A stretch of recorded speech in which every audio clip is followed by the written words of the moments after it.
Il-kap tal-Partit Nazzjonalista Bernard Grech għamel talba biex il-Kamra tar-Rappreżentanti tiġi aġġornata ħalli jiġu diskussi ir-raġunijiet għalfejn Edward Cicluna u Ronald Mizzi għadhom ma rriżenjawx. Edward Cicluna, ex-Ministru Laburista li preżentament huwa l-Gvernatur tal-Bank Ċentrali, u Ronald Mizzi, is-Segretarju Permanenti fil-Ministeru ta' Silvio Xkembri, qed jiffaċċjaw numru ta' akkużi kriminali fil-qorti wara li inalqet l-inkjesta Vitals. Għalhekk il-kap tal-Partit Nazzjonalista talab biex il-Kamra tiġi aġġornata.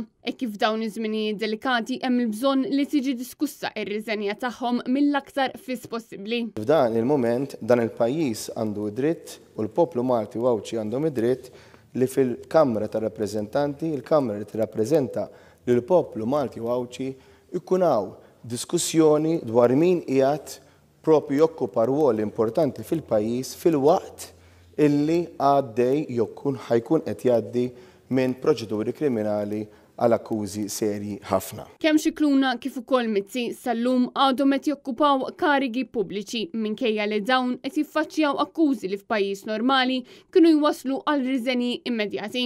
Intant wara waqfa l-Speaker Angelo Farrugia qal li ma laqax it-talba li għamel il-kap tal-Partit Nazzjonalista li minnaħa tiegħu innota kif il-Prim Ministru ma kienx preżenti u dan għax Roberta Bela jibża mid-diskussjoni. Insterqu biex f'kollużjoni ma' kriminali ittieħdu minħal il-pazjent Malti u Awċi mhux qed jingħata l-opportunità li ssir diskussjoni fl-organu importanti ta' dan il-pajjiż li huwa il-Parlament ta' pajjiżna.